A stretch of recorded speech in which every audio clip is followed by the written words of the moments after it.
అదే RTV app వార్తల్ని క్షణాల్లో చదివే అవకాశం ఉంటుంది. ఒక న్యూస్ పేపర్, ఒక టెలివిజన్ ఛానల్ మీ చేతుల్లో ఎప్పుడూ ఉంటాయి. మనుషుల హృదయాలని కలిసివేసే ఘటన ఆర్మూర్లో చోటు చేసుకుంది.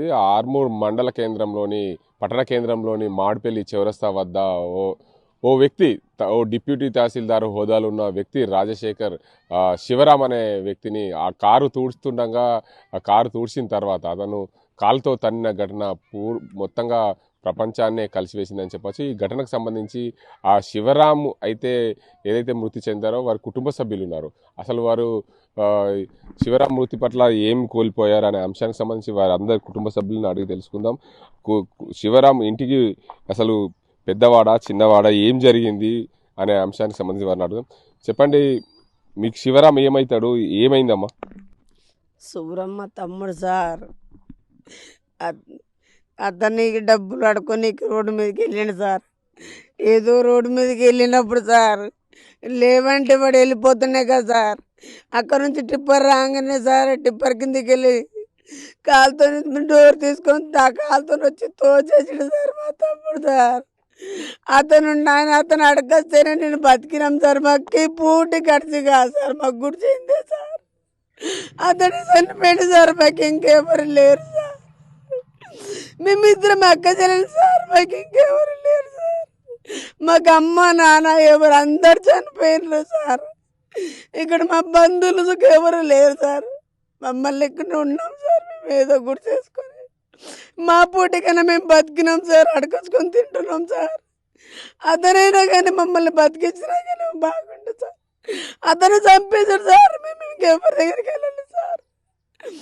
మా కడుపు వస్తుండని మేము అన్నం కడుపు కోసం బతికినాం సార్. మేము ఎన్ని రోజులు మాకు ఆస్తిపాస్తులు ఏమొద్దు సార్. మేము ఆస్తిపాస్తుల కోసం మేము ఆశపడలేం సార్. మేము ఖాళీ పూటికి బతుకుతున్నాం సార్. ఎక్కడ చచ్చి మమ్మడితో కదా సార్, చచ్చిపోతాం. కానీ ఇట్లా చేయొద్దు సార్, ఈ పని చేయొద్దు సార్. ఇప్పుడు చనిపోయిన శివరాం అయితే తిరిగి రాడు, ఏం కోరుకుంటున్నారు మీరు? మాకు న్యాయం జరగలే సార్. మాకు న్యాయం జరగలే. మాకు న్యాయం జరగలే సార్. మేమిద్దరం అక్క చెల్లెలు ఉన్నాం.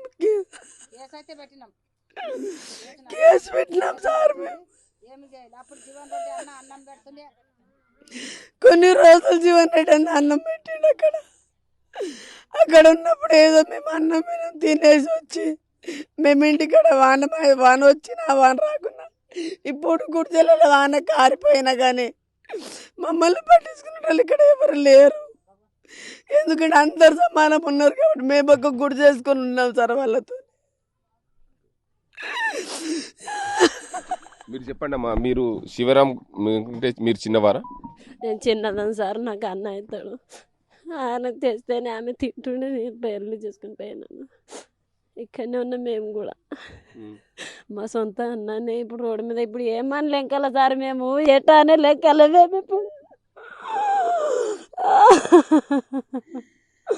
ఎప్పుడు సిగ్నల్ కూడా ఉంటాడని మా ఆశ ఉండే సార్. ఇప్పుడు ఉన్నాడని పోవాలా లేదని పోవాలా.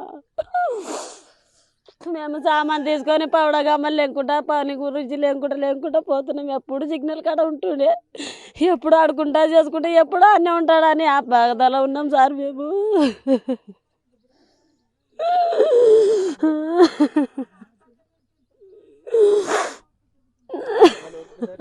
మొత్తంగా చూసుకోవచ్చు, శివరాం మృతితో పూర్తిగా కుటుంబ సభ్యులు ఆందోళన చెందున్నారు. ఎందుకంటే మాకు ఉన్న ఒక్కడే మా ఇంటికి ఆధారము. మా తమ్ముడు చనిపోవడం వల్ల మేము అనాథలం అయిపోయాము. ఎందుకంటే అతను బెగ్గింగ్ చేసుకుంటూ మా కుటుంబాన్ని పోషించేవాడు.